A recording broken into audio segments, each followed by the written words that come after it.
اندھیرا تھا۔ اعوذ باللہ من الشیطان الرجیم، بسم اللہ الرحمن الرحیم، الحمد للہ رب العالمین، والصلاة والسلام علی اشرف الانبیاء والمرسلین،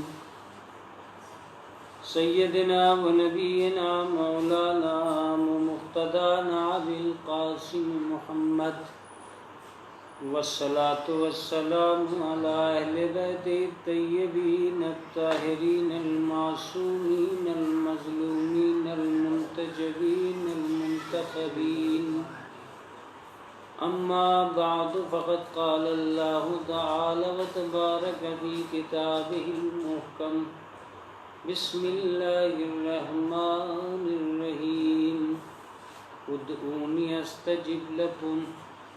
ناظرین کرام، روزانہ اس شدت اور تکالیف کے دور میں جب تمام تر افراد ملکوں میں، دنیا میں اور نہ جانے کہاں کہاں تک بستیاں اور آبادیاں پریشانی اور اضطراب کے عالم میں اپنے اپنے گھروں کے اندر بند ہیں، نہ جانے کس کس طرح کے افکار، نظریات اور لوگوں کو پریشان کیے ہوئے ہیں، ذہنی دباؤ، مستقبل کی رڑنیتی، آنے والے وقت کے لیے کیا ہوگا، یہ سارے سوالات ذہن انسانی کو پریشان کرتے ہیں۔ لہٰذا میں سامعین کی بنیاد پر، ناظرین کی بنیاد پر، ان لوگوں کی بنیاد پر جو لوگ فیس بک پر مجھے لائیو دیکھتے ہیں یا کوشش کرتے ہیں اپنے میسیجز کے ذریعے سے سوالات پہنچانے کی، میں یہ کوشش کرتا رہا ہوں کہ مستقل آپ کی خدمت عالیہ میں کچھ ایسی باتیں پہنچا سکوں جو دعا اور قرآن مجید کے عنوان سے اس وقت معاون اور مددگار ہو سکے۔ میں یہ بات آپ کی خدمت عالیہ میں عرض کر چکا ہوں کہ اس کائنات کے اندر نجات اسی کے راستے پہ آئے گی جو اس طرف کو آگے بڑھ رہا ہے۔ آپ نے ایک مشہور ترین آیت سنی ہوگی، الف لام میم ذالک الکتاب لا ریب فیہ ھدی للمتقین۔ الف لام میم کا کوئی ترجمہ نہیں کر سکا، یہ حروف مقطعات میں سے ایک ہے۔ حروف مقطعات انہیں کہتے ہیں جو الگ الگ ٹکڑوں میں حروف کو ایک جگہ جمع کر دیا گیا ہے۔ اس کے بعد ذالک الکتاب لا ریب فیہ، یہ وہ کتاب ہے جس کے اندر کوئی ریب نہیں ہے۔ ریب شک کا ترجمہ کیا گیا ہے، کوئی ریب نہیں ہے، کسی قسم کا کوئی شک نہیں ہے۔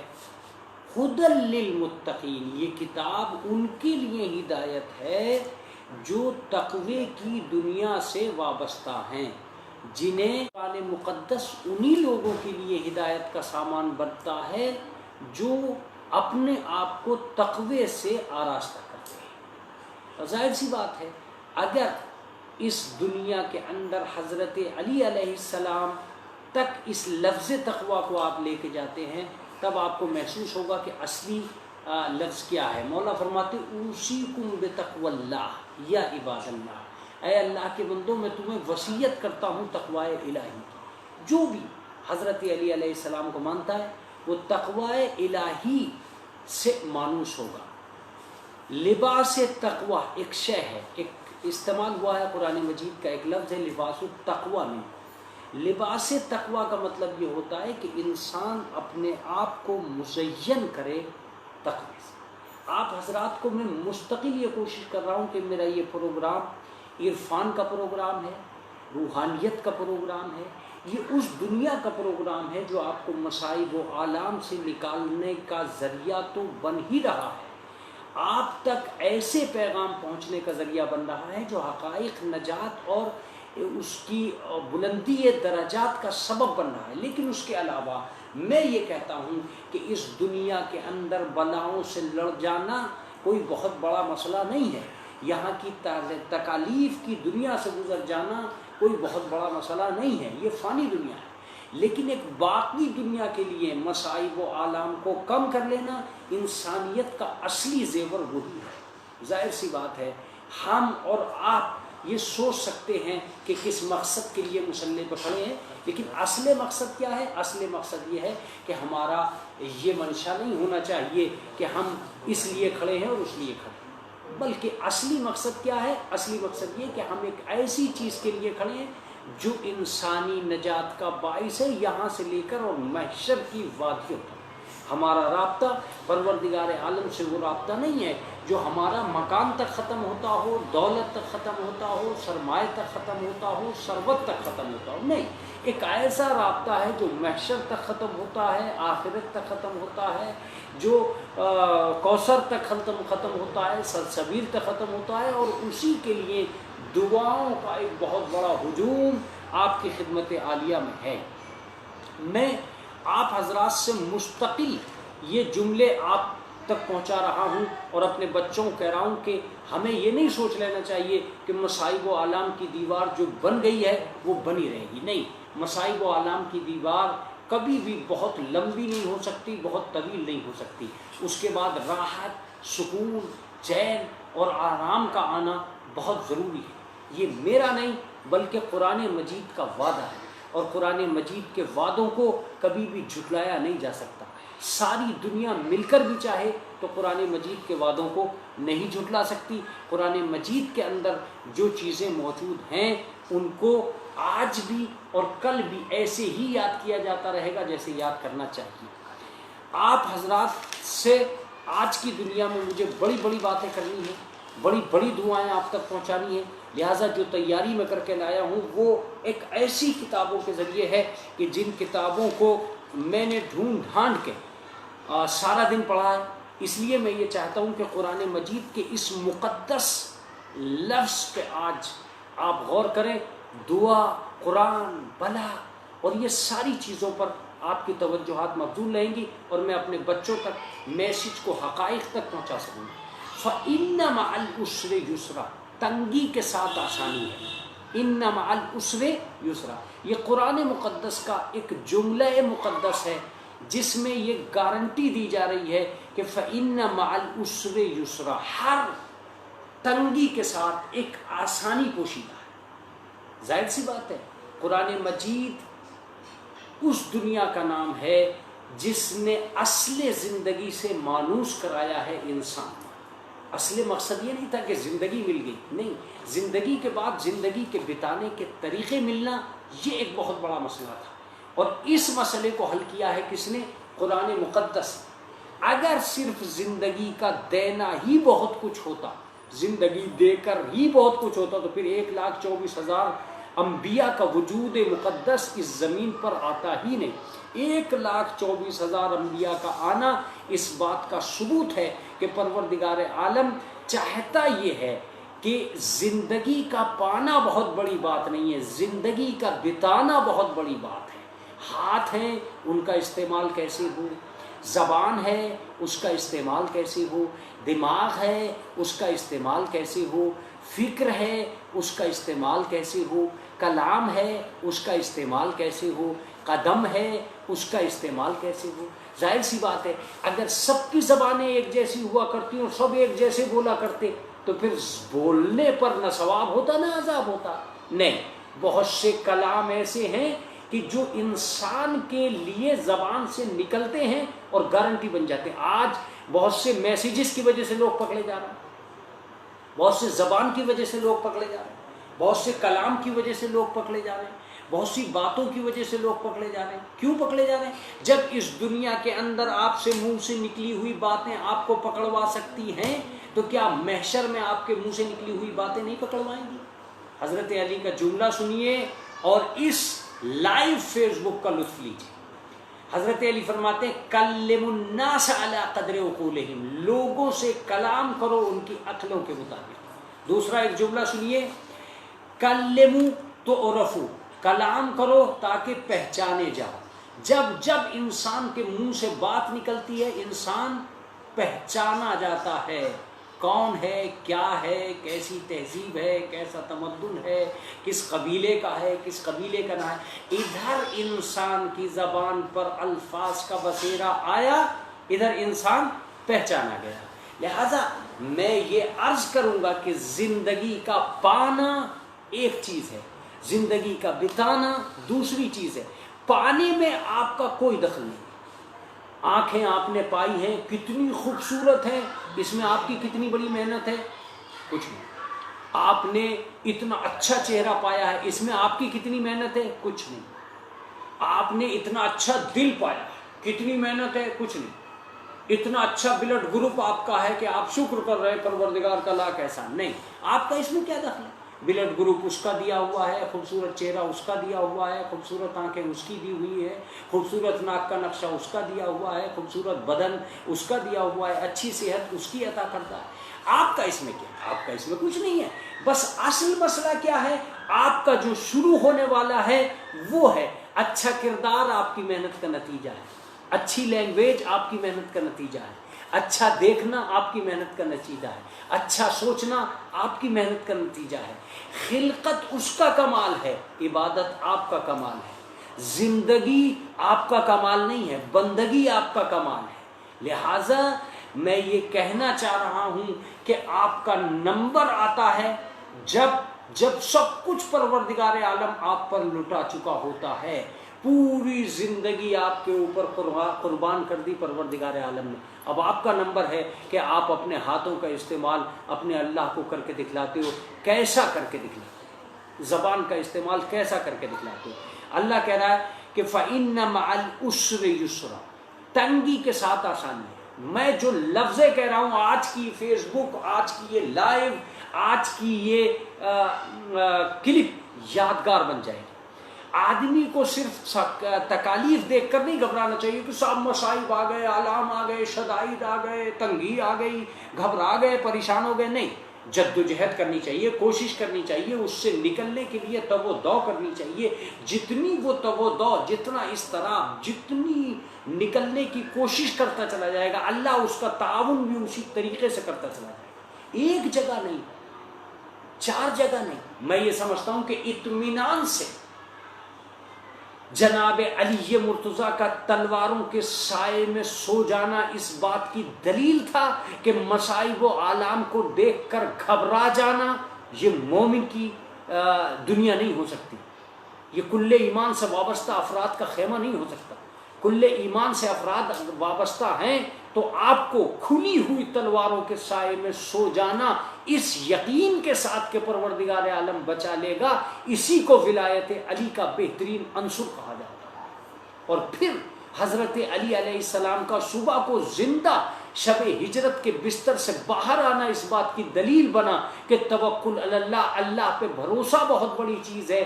وہ تلواریں کچھ نہیں کر سکیں جو رات بھر خون کی پیاسی ہو کر مکان کے چاروں طرف تھیں۔ اس کا مطلب یہ ہوا کہ حضرت علی ایک میسج دینا چاہتے تھے کہ مصائب و آلام سے گھبرا کر دامن بچا لینا مردانگی نہیں ہے، اس میں کود کر اپنے اللہ پہ بھروسہ کر کے ان سے نکل کے آنا، یہ سب سے بڑا کمال ہے۔ اور یہ کمال حاصل ہوتا ہے اس یقین کی بنیاد پر جو پروردگار عالم سے ہمیں حاصل ہونے والا ہے۔ جب تک ہم اللہ پہ یقین نہیں کریں گے، حاصل نہیں۔ میں اس کی بہت ساری دلیلیں دے سکتا ہوں کہ جو میں آپ سے کہہ رہا ہوں کہ تنگی کے بعد آسانی، باہر نکلنے کی امید میں سنگھرش کرنا چاہیے، حوصلہ، اور وقت گزر جانے کا انتظار کر جانا چاہیے۔ کبھی بھی وقت سے نہیں لڑنا چاہیے کہ ہم آج ہی اس مصیبت سے نکل جائیں، آج ہی بخار آیا آج ہی صحیح ہو جائے، نہیں، انتظار کرنا چاہیے۔ آہستہ آہستہ بخار اتر جائے گا، آپ صحت یاب ہو جائیں گے، ٹھیک ہے، شکر خدا کریں گے۔ لیکن اگر آپ یہ چاہنے لگے کہ آج ہی بخار صحیح ہو جائے اور اس کے چکر میں بہت ساری دوائیاں کھا ڈالی، بخار بھی صحیح نہیں ہوا، دنیا بھر کی اور مصیبتیں آ گئی۔ لہٰذا وقت کا بھی انتظار کرنا چاہیے۔ میں آج اپنے سننے والوں کو اور سامعین کو ایک پیغام اور دیتا ہوں، کل امر مرہون باوقاتہ، ہر کام اپنے وقت کا رہین منت ہے۔ بہت بڑا جملہ تھا جو میں نے آپ تک پہنچایا ہے۔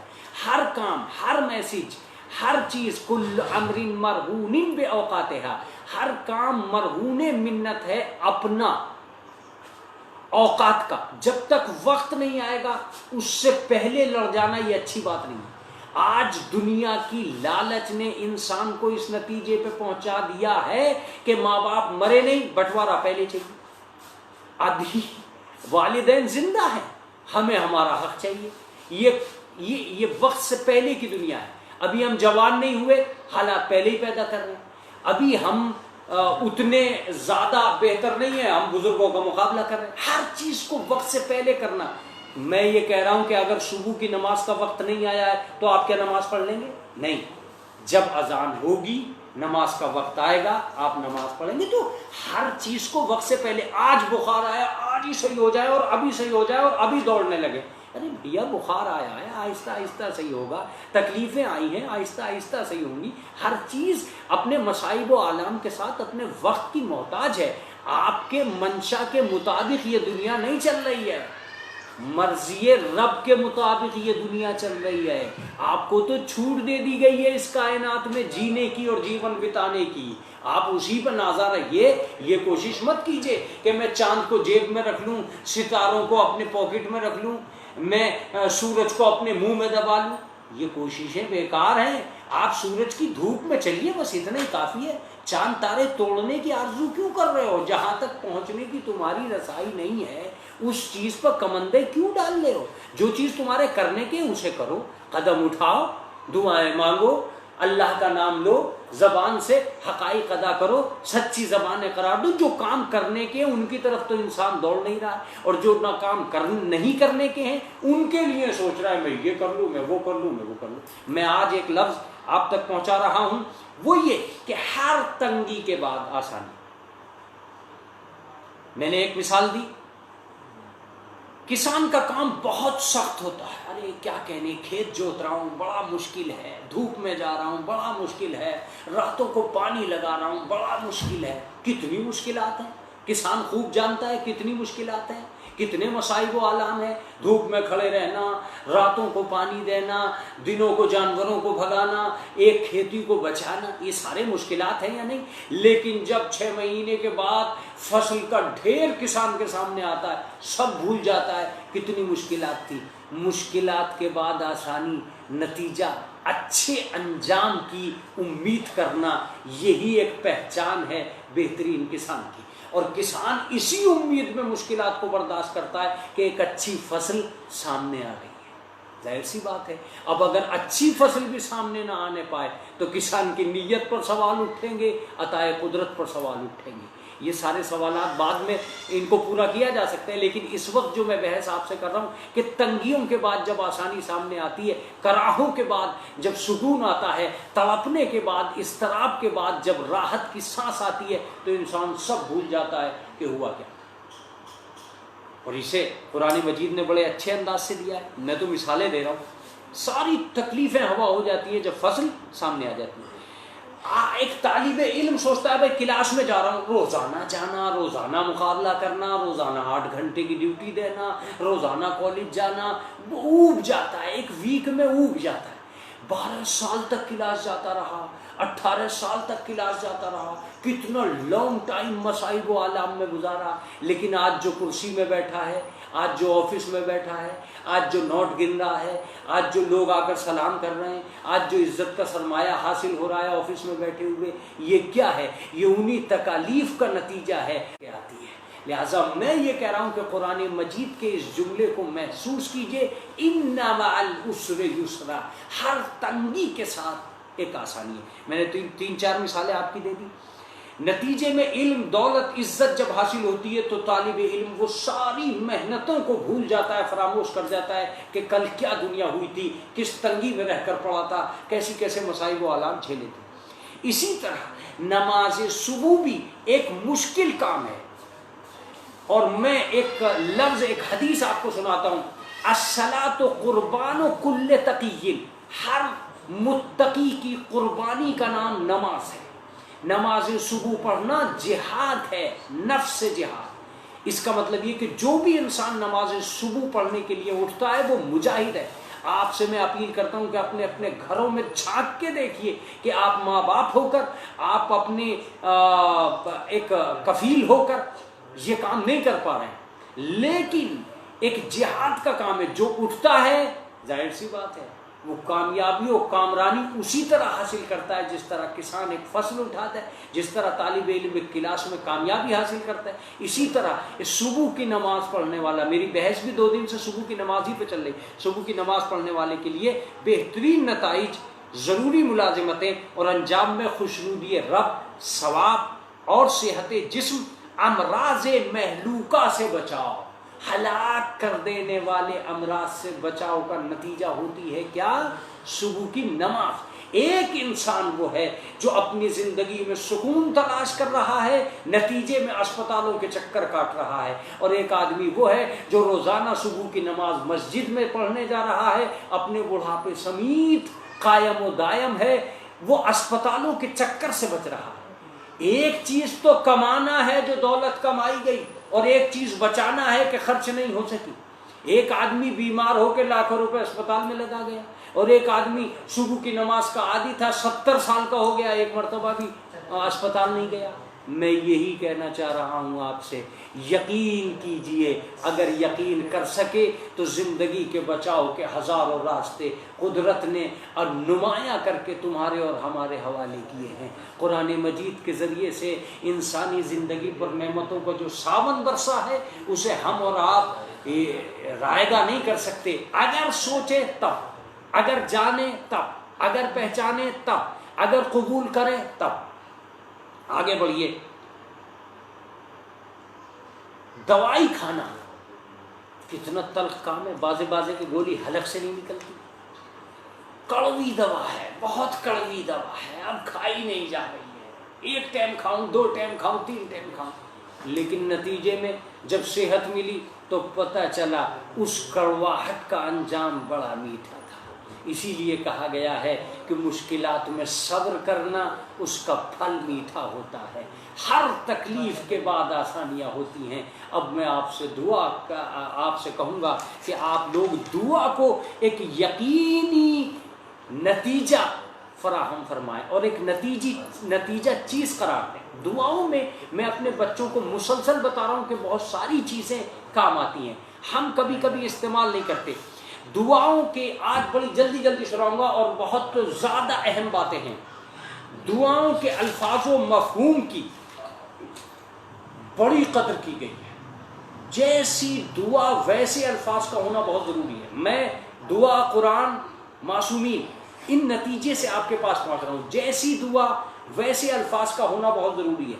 جتنی بڑے کام کے لیے دعا، اتنے ہی بڑی الفاظ کے ساتھ دعا ہونا چاہیے، اور اتنی ہی بڑی ذات کے لیے دعا ہونی چاہیے۔ میں یہ کہہ رہا ہوں کہ اگر آپ کا وسیلہ بہت مضبوط نہیں ہے تب دعا ناکام ہے، آپ کا مرکز باب اجابت صحیح نہیں ہے تب آپ کی دعا ناکام ہے، آپ کی زبان مطابق الفاظ نہیں ہے تب آپ کی دعا ناکام۔ آپ کی دعا کامیاب ہوتی ہے کہ آپ کا اضطراب آپ کے الفاظ کا ساتھ دے، آپ کے الفاظ مطابق دعا ہوں، مطابق دعا ہو کر آپ کا مرکز وسیلہ جس ذریعے سے آپ اللہ تک پہنچنا چاہتے ہیں وہ ذریعہ کامیاب و کامران ہونا چاہیے، اب دعا کامیاب ہوگی۔ مفہوم کی، الفاظ کی بڑی قدر کی گئی ہے دعاؤں میں۔ ایک دوسری چیز جس کی بہت بڑی قدر ہے، اگر آپ کا عقیدہ درست نہیں ہے دعا اس وقت تک کامیاب نہیں ہے۔ عقائد کا بڑا دخل ہے اور ان کی پختگی کو بڑا مقام حاصل ہے، جیسے یا واحدا من کل واحد، اے ایک کہنے والوں میں ایک، یہ ایک عقیدہ ہے۔ اللہ کو ایک ماننا ایک عقیدہ ہے، مگر ہر دعا میں قبل کل احد، احدا یا واحد، یہ جملے اس کو ایک ماننا یہ عقیدہ ہے، مگر یہ عقیدہ ایک مضبوط عقیدہ، اور دعاؤں میں اس کا شامل ہونا اس بات کی دلیل ہے کہ دعائیں اسی کی کامیاب و کامران ہیں جس کا عقیدہ پختہ ہے۔ اگر عقیدہ اور عقائد درست نہیں ہے تو دعائیں ناکامی کا شکار ہو سکتی ہیں۔ لہٰذا سب سے پہلی چیز توکل علی اللہ کے بعد عقائد کا پختہ ہونا۔ نمبر 2، دعاؤں میں یقین کو بڑی حیثیت حاصل ہے، جیسے اے وہ معبود جس سے مانگا جائے تو اسے بھی دیتا ہے اور جو نہیں مانگتا اسے بھی دیتا ہے۔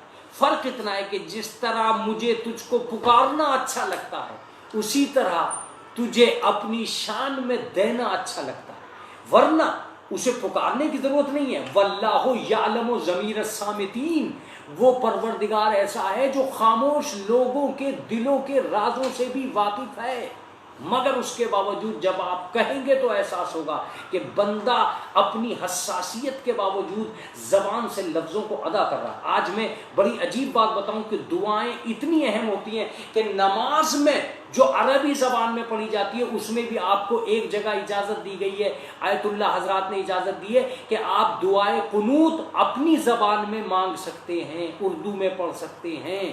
یہ بڑی بات ہے جو میں آپ تک پہنچا رہا ہوں، اور یہ مسئلے کی بات ہے۔ پوری نماز میں اردو کا ایک جملہ بھی نماز کو باطل کر سکتا ہے، مگر دعائے قنوت میں آپ یہ کر سکتے ہیں کہ آپ اپنی دعا اپنی زبان میں مانگ سکتے ہیں، چاہے جائے کہ آپ اس زبان کو خاموشی اختیار کر کے دعائے قنوت کو پڑھ سکتے ہیں۔ بہرحال یہ مسئلہ ہے اور علماء سے آپ اپنی اپنی جگہ معلوم کر سکتے ہیں۔ تو دعاؤں میں یقین کو بڑی حیثیت حاصل ہے اور وہ بڑی شان کے لیے دیتا ہے۔ اس کے بعد انہی لفظوں کو یقین دلانے کے لیے میں کہہ رہا ہوں کہ میں گریہ کروں یا نہ کروں تجھ تک آواز ضرور پہنچتی ہے۔ ان لوگوں کی بھی پروردگار نے سنی ہے جنہوں نے گریہ کیا، اور جنہوں نے گریہ نہیں کیا اس کی بھی سنی ہے۔ گریہ کروں یا نہ کروں تجھ تک آواز ضرور پہنچتی ہے، یہ میں وہی لفظ کہہ رہا ہوں، لیکن گریہ آپ کی آواز کو بلندی درجات عطا کرنے کے لیے کافی ہے۔ بس کامیابی آپ کے ساتھ ہے۔ چوتھی بات جو دعاؤں کے لیے سب سے زیادہ اہم ہے، اور آج کی کلپ سب سے زیادہ اہم ہو جائے گی سامعین کے لیے اور جہاں جہاں تک پہنچ رہی ہے ان کے لیے، جو لوگ اس کو وسیلہ بنا رہے ہیں دوسروں تک پہنچانے کے لیے، میں ان کا شکر گزار ہوں۔ لندن سے بھی یہ ایک سلسلہ جو قائم ہوا ہے، میں سمجھتا ہوں کہ اگر وہ ہو گیا ہے تو میں شکر گزار ہوں ان افراد کا جنہوں نے اس سلسلے کو قائم کیا ہے اور بہت سے لوگوں تک پہنچنے کا ذریعہ بنا۔ جو اس لائیو میں سلام و دعا اور کرامات اور اپنی دعاؤں سے اور حوصلوں سے مجھے نواز رہے ہیں، میں ان کا بھی بہت زیادہ شکر گزار ہوں۔ سن لیجئے تاکہ یہ جلدی جلدی آپ تک پہنچ جائے۔ صفات خداوندی کا ذکر دعا میں بہت کامیاب ہے، آج کی کلپ بہت کامیاب ہے۔ صفات خداوندی کا ذکر دعا میں بہت کامیاب طریقہ کار ہے، جیسے الفاظ ہیں: تیرے نور کے ذریعے ہدایت چاہتا ہوں، تیرے فضل کے ذریعے غنی ہونا چاہتا ہوں۔ کیا جملے ہیں، کیا کلمات ہیں! تیری نعمت کے ذریعے صبح و شام گزارنا چاہتا ہوں، تیرے سامنے میں ان کے لیے میرے گناہ تیرے سامنے ہیں پھر بھی ان کے لیے استغفار چاہتا ہوں، تیری ذات پہ بھروسہ ہے اس لیے توبہ کر رہا ہوں۔ آپ نے سوچا یہ سارے کے سارے صفات ہیں پروردگار کے، مگر آپ انہی کے ذریعے سے دعاؤں کو وسیلہ بنا رہے ہیں۔ تیرے نور کے ذریعے ہدایت، جسے اللہ ہدایت دے دے اسے کون گمراہ کرے گا۔ تیرے فضل کے ذریعے غنی، جسے پروردگار عالم غنی کر دے اسے فقیر کون کرے گا۔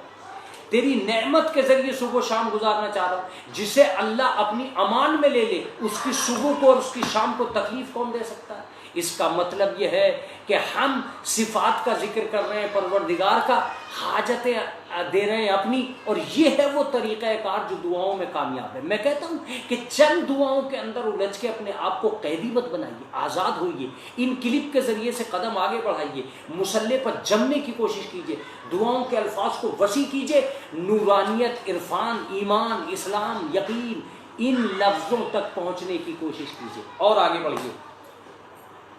چھٹے امام کا فرمان مقدس ہے۔ اب میں پیچھے ہٹ رہا ہوں، معصومین کی بات آ گئی ہے۔ آج ایک جملہ اور کہتا چلوں کہ جب معصومین کی بات آ جائے تو سمجھ لیجیے گا جس طرح ان کی ذات افضل ہے اسی طرح ان کی بات بھی افضل ہے۔ خود معصوم کے لیے، معصوم کے قول کے لیے ایک جملہ پایا جاتا ہے: کلام الامام امام الکلام۔ امام کا کلام کلاموں کا امام ہوتا ہے، کلاموں کا امام ہوتا ہے۔ جس طرح ان کی ذات ہمارے آگے ہے اسی طرح ان کی بات ہماری باتوں سے آگے ہے، ان کا کلام ہمارے کلام سے آگے۔ وہ امام ہیں، ہماری ذات سے آگے ہیں، اسی طرح ان کی باتیں ہماری بات سے آگے۔ یہی وجہ ہے کہ ہماری بہترین تقاریر خطبہ نہیں بن سکتی، ان کی ہر تقریر خطبہ ہے۔ ان کی زبان پہ آنے والے ہر لفظ کو دعا کہا جا سکتا ہے اگر وہ ارادہ دعا کریں۔ صحیفہ سجادیہ دعاؤں کی ایک کتاب ہے، سید سجاد کی مناجاتیں ہیں، کوئی پڑھ کے دیکھے، روحانیت کی دنیا کا سب سے بڑا مسافر بن جائے گا جس نے صحیفہ سجادیہ کو، جو حضرت سید سجاد سے منسوب دعاؤں کا ایک بہترین کتاب ہے، دعاؤں کا مناجات کی ایک بہترین کتاب ہے، کمال بن جائے گا۔ چلیے جلدی جلدی امام فرماتے ہیں، چھٹے امام فرماتے ہیں، یہ آخری بات ہے، لکھ لیں، پڑھ لیں، بعد میں بھی پڑھتے رہیں، جہاں تک پیغام پہنچے دوسروں کو بھی بتائیں۔ امام فرماتے ہیں کہ دعا مانگنے کے کچھ طریقے ہیں، ان طریقوں میں نہیں کہہ رہا ہوں، چھٹے امام کہہ رہے ہیں، ان پر عمل کر کے کامیاب و کامرانی کو بہت قریب کیا جا سکتا ہے۔ اب سنیے غور سے، آخری الفاظ ہیں۔ مولا فرماتے ہیں کہ یا اللہ یا اللہ یا اللہ یا اللہ یا اللہ، اس کو اتنی بار کہنا کہ سانس ٹوٹ جائے، یعنی ایک سانس بھر یا اللہ یا اللہ یا اللہ یا اللہ یا اللہ یا اللہ یا اللہ یا اللہ یا اللہ، سانس ٹوٹ جائے، ایک سانس بھر یا اللہ کہنا، 3 بار نہیں، 5 بار نہیں، 7 بار نہیں، جس کا جتنا بڑا سانس ہے، ایک سانس وقف کرو یا اللہ یا اللہ یا اللہ، جتنی بار کہہ سکو، یہاں تک کہ مولا فرماتے ہیں کہ سانس ٹوٹ جائے۔ اس کے بعد کہتے ہیں بالکل اسی طرح یا رحمان یا رحمان یا رحمان یا رحمان یا رحمان یا رحمان یا رحمان یا رحمان یا رحمان، اتنی جتنا سانس ٹوٹ جائے کہتے رہو، اور پھر اس کی کیفیت کو اپنے نفس میں محسوس کرو گے۔ اسی طریقے سے تیسرا لفظ مولا دیتے ہیں کہ یا رحیمو یا رحیمو یا رحیمو یا رحیمو، جب تک سانس ٹوٹ جائے، بس 3 لفظ ہیں، یا اللہ یا رحمان یا رحمان یا رحیم یا رحیم، جب تک سانس ٹوٹ جائے۔ ایک دفعہ مولا کے اس قول پر عمل کر کے دیکھو، پھر دیکھو دعا، روحانیت، اندر کی آتما، تمہارے اندر بسا ہوا نور کس طریقے سے اجاگر ہوتا ہے، کس طریقے سے باب اجابت کے تم قریب پہنچتے ہو، کس طریقے سے تمہاری حاجت رفعت آسمانی کی طرف جاتی ہیں۔ جب مومن کے زبان سے نکلی ہوئی دعا چلتی ہے تو باب آسمانی کھلتے چلے جاتے ہیں، یہاں تک کہ اسے کوئی نہیں روک سکتا باب اجابت تک پہنچنے کے لیے۔ یہ بہترین چیز تھی جو آج میسیجز کے ذریعے سے پہنچ رہی ہے۔ میں سلام لکھنے والوں کو وعلیکم السلام کہتا ہوں، اس کے بعد اپنی حاجت طلب کرے جو چاہے۔ مولا فرماتے ہیں کہ ان 3 لفظوں کو سانس بھر استعمال کر کے جو چاہے طلب کرے۔ ہم اپنے اس پروگرام کے ذریعے معبود حقیقی سے دعا کرتے ہیں، پروردگار عالم، مومنین، مسلمین، درد میں بھری ہوئی انسانیت جہاں جہاں بھی ہے اسے نجات عنایت فرما، کامیاب و کامرانی ہدایت فرما، ہمارے ملک کو اس کرونا وائرس سے نجات عنایت فرما، پوری دنیا کو اس کرونا وائرس سے نجات عنایت فرما۔ پروردگار عالم، سب کے دلوں میں درد ہے، تو ان کی سننے والا ہے، سب تیری طرف ہاتھ اٹھاتے ہیں، ان اٹھے ہوئے ہاتھوں کو محروم نہ کرنا، آمین یا رب العالمین۔